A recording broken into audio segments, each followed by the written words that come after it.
குருவே துணை. வாடிக்கையாளர்கள் அனைவருக்கும் வணக்கம். இன்றைக்கி நம்ம எதை பற்றி பார்க்க போகிறோம்னா, மார்கழி மாதத்து பலன் பார்க்க போகிறோம். மார்கழி மாதம்லாம் மிதுன ராசிக்கு எப்படி இருக்குது அப்படின்னு சொல்லி பார்க்க போகிறோம். மிதுன ராசிக்கெல்லாம் இன்றைக்கி மார்கழி மாதத்தில் எப்படி இருக்குன்னா நல்லா இருக்குங்க. ஏன்னா குரு பகவான் உங்களுடைய ராசிலேயே இருக்கார் இந்த மாதம் ஃபுல்லாக. 10ஆம் இடத்துல சனி பகவான் இருக்கார். அதே 9ஆம் இடத்துல ராகு பகவான் இருக்கார். 3ஆம் இடத்துல கேது பகவான். 3 9ல், அதாவது 3 கேது, ராகு பகவான் 9ஆம் இடத்துல இருக்கார்.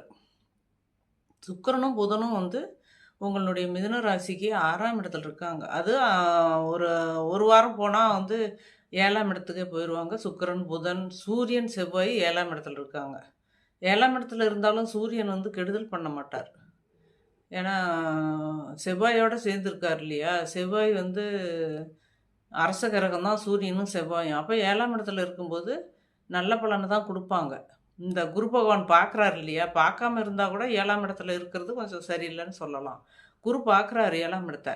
அதே 5ஆம் இடத்தையும் குரு பார்க்குறாரு. உங்களுடைய மிதுன ராசிக்கு 5ஆம் இடத்தையும் குரு பார்க்குறாரு.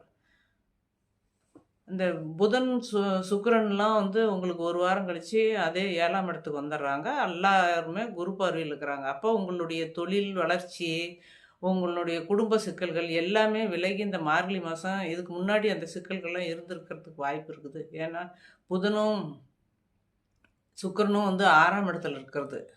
5 கூடிய சுக்கிரன் 6ஆம் இடத்துக்கு போனது. உங்களுடைய ராசி அதிபதி 6ஆம் இடத்துக்கு இருந்தது. எல்லாம் இப்போ ஒரு 15 நாளாக அப்படி அந்த மாதிரி 6ஆம் இடத்துல இருந்துட்டு இருந்தாங்க. இப்போ நல்லா இருக்குது. இந்த மாதம் மார்கழி மாதம் மிதுன ராசிக்கெலாம் நல்ல யோக பாக்கியத்தை கொடுக்குற மாதம்தான். ஏன்னா 9ஆம் இடத்துல உள்ள ராகு பகவானையும் குரு பார்க்குறார், 5ஆம் இடத்தையும் குரு பார்க்குறார், 7ஆம் இடத்தையும் குரு பார்க்குறாரு. இந்த 10ஆம் இடத்துல உள்ள சனி பகவானும் உங்களுக்கு எந்த கெடுதலும் செய்யாது. ஏன்னா தொழில்காரகன் சனி பகவான் 10ல் இருக்கிறது நல்லது தான், தொழில் ஸ்தானத்திலே இருக்கிறது. அதனால் உங்கள் மிதுன ராசிக்காரருக்கெலாம் ரொம்ப நல்லா இருக்குது, நல்லா இருப்பீங்க. வீடியோ பிடிச்சிருந்தா சப்ஸ்கிரைப் பண்ணுங்கள், பக்கத்தில் இருக்கிற பெல் பட்டன் அழுத்துங்க. உங்களுக்கு தொடர்ந்து இந்த வீடியோ வரும். லைக் பண்ணுங்கள். வாழ்த்துக்கள்.